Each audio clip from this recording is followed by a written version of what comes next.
Hello दोस्तों, welcome back to your channel Sanjeet study centre.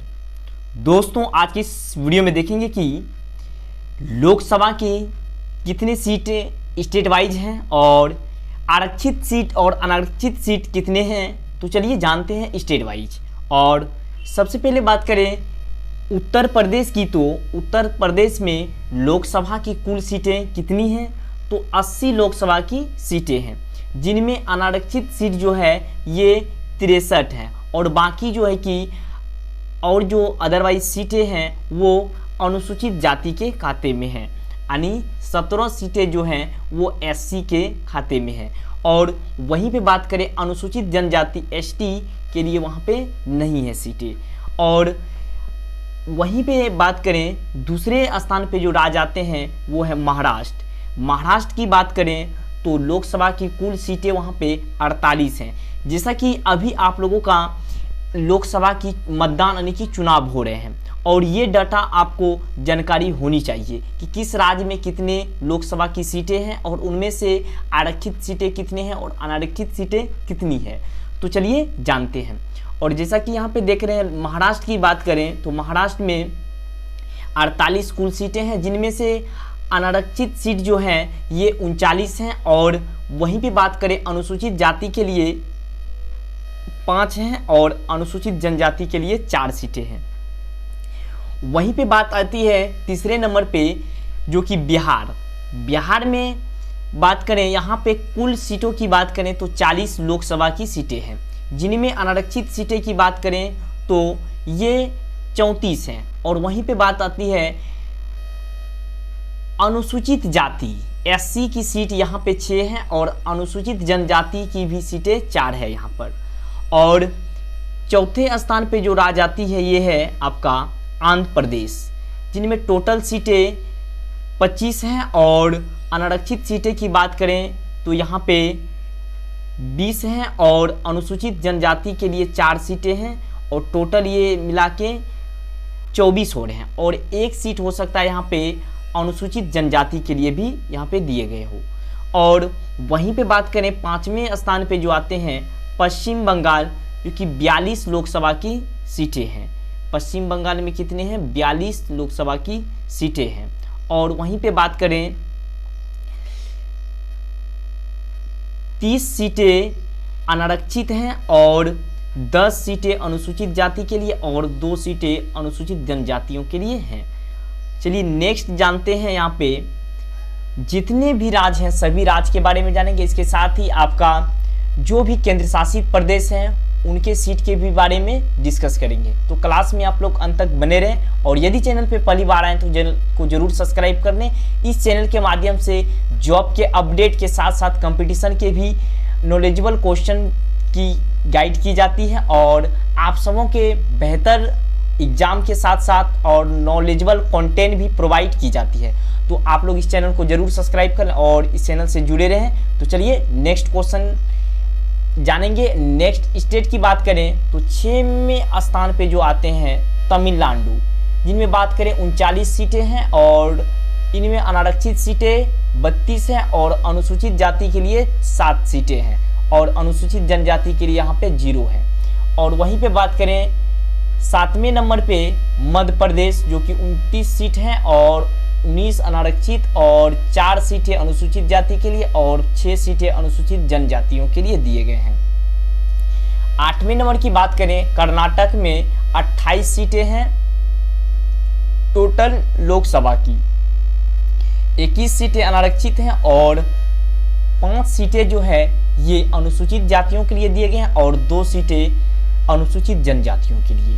वहीं पे बात करें गुजरात की तो 26 कुल सीटें हैं और कुल सीट 26 और अनारक्षित सीटें जो कि 20 हैं। और वहीं पे बात करें 2 सीट अनुसूचित जाति के लिए और 4 सीटें ये अनुसूचित जनजातियों के लिए दिए गए हैं। और 10वें स्थान पे आते हैं राजस्थान, जो कि 25 सीटें हैं और अनारक्षित सीटें 18 और अनुसूचित जाति के खाते में 4 सीट जाते हैं। और वहीं पे बात करें अनुसूचित जनजातियों के लिए 3 सीटें दिए गए हैं। और 11वें नंबर पे जो आती है राज्य उड़ीसा, जो कि 21 सीट कुल है और 13 जो अनारक्षित हैं, 3 उसमें से अनुसूचित जातियों के लिए, और वहीं पे बात करें अनुसूचित जनजातियों के लिए 5 सीटें आरक्षित हैं। 12वें नंबर पे जो आपके राज्य आएंगे वो केरल, जो कि 20 सीट हैं, और वहीं पे बात करें अनारक्षित सीटें ये 18 हैं और अनुसूचित जाति के खाते में 2 सीट और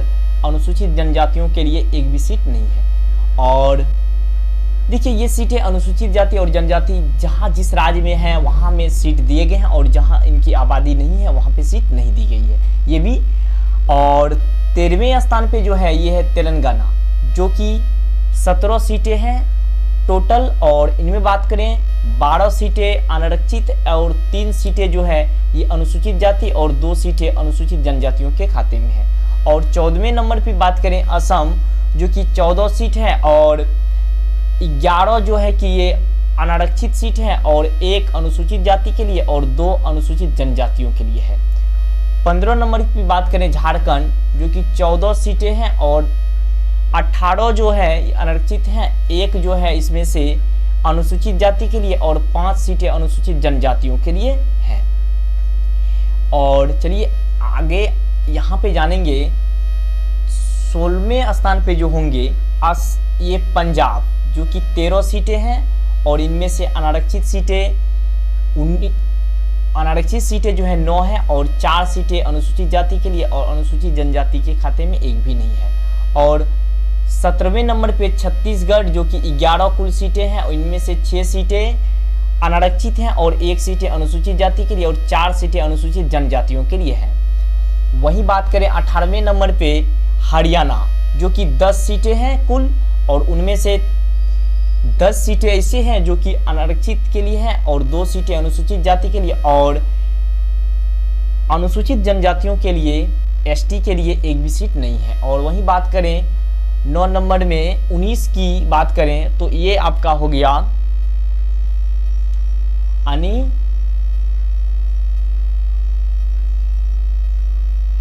दिल्ली की बात करें तो दिल्ली में जो है यहाँ पे 7 सीटें हैं और 6 सीट हो गया अनारक्षित और 1 सीटें जो है अनुसूचित जाति के खाते में है। और फिर वही बात करें, ये सब केंद्र शासित प्रदेश है, ये सारे जो प्रदेश हैं केंद्र शासित प्रदेश हैं। और दिल्ली केंद्र शासित, जम्मू और कश्मीर ये भी केंद्र शासित प्रदेश हैं। और यहाँ पे देख सकते हैं जम्मू और कश्मीर में 5 सीटें हैं और अनारक्षित सीटें यहाँ पे हैं, अनुसूचित और अनुसूचित जनजाति यहाँ पे नहीं है जम्मू कश्मीर। और वहीं पे बात करें उत्तराखंड में तो यहाँ पर भी 5 सीटें हैं, जो कि 4 सीटें ये आपका अनारक्षित हैं और 1 सीटें अनुसूचित जातियों के लिए दिए गए हैं। और 22वें स्थान पे आपका आता है हिमाचल प्रदेश, जो कि 4 सीटें कुल हैं और इनमें से 3 सीटें जो है ये अनारक्षित हैं और 1 सीटें अनुसूचित जातियों के लिए है। वहीं बात करें अरुणाचल प्रदेश, 2 सीटें हैं और 2 सीटें अनारक्षित ही है। और 24वें स्थान पे जो है गोवा, 2 सीट ही अनारक्षित हैं। और 25वें स्थान पे त्रिपुरा, जो कि 2 सीट और 1 सीट अनारक्षित है और 1 सीट अनुसूचित जनजातियों के लिए है। तो अब यहाँ पे जो है अब आप लोगों का मणिपुर 26वें स्थान पे मणिपुर, जो कि 2 सीटें हैं और इनमें से 1 आरक्षित हैं और 1 अनुसूचित जातियों के लिए है। मेघालय की बात करें तो 2 सीटें हैं, दोनों में अनुसूचित जनजातियों के लिए है। और केंद्र शासित प्रदेश अंडमान निकोबार जो है इनमें 1 सीट है, ये भी अनारक्षित है। और 29वें स्थान पे केंद्र शासित प्रदेश ही है चंडीगढ़, जो कि 1 सीट है, 1 सीट अनारक्षित है। और केंद्र शासित प्रदेश में आपका लद्दाख हो गया, 1 सीट है, वो अनारक्षित सीटें हैं। और इसमें यहाँ पे केंद्र शासित प्रदेश में और जो है कि दादर एंड हवेली जो है कि ये, और इसमें 2 सीटें हैं, दोनों अनुसूचित जातियों के लिए है। 32वें स्थान की बात करें नागालैंड जो है 1 सीट है, ये अनारक्षित सीटें हैं। और केंद्र शासित प्रदेश में पांडुचेरी जो है 1 सीट है और ये अनारक्षित सीटें हैं। ये क्या है? अनारक्षित सीटें हैं।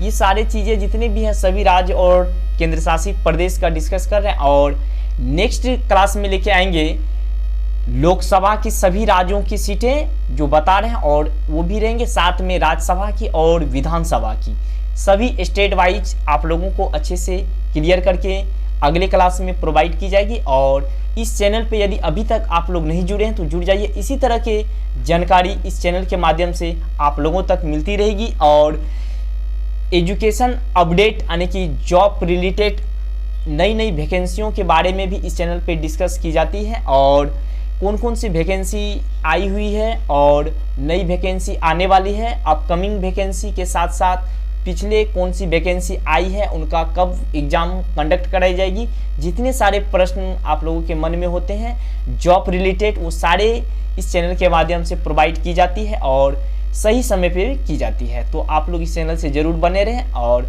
चलिए नेक्स्ट जानते हैं। इसमें 34वें स्थान पे मिजोरम जो कि एक सीट है, ये अनुसूचित जनजातियों के खाते में। और 35वें स्थान पे केंद्र शासित प्रदेश लक्षद्वीप जो एक सीटें हैं और ये भी अनुसूचित जनजातियों के खाते में। और लास्ट जो आपका होगा ये सिक्किम एक सीट, वो अनारक्षित सीटें हैं। और आशा करते हैं आप लोगों को अच्छे से आज की इस क्लास आप लोग किए होंगे और क्लास अच्छे लगे तो आप लोग जरूर एक लाइक कर दें और आप जरूर छोटा सा एक प्यारा सा कमेंट करें और ताकि आप लोग का किस स्टेट से हैं और आपका स्टेट में कितने सीटें हैं और अपना सीट जरूर बताएं। और चलिए मिलते हैं नेक्स्ट क्लास में, तब तक के लिए जय हिंद, वंदे मातरम।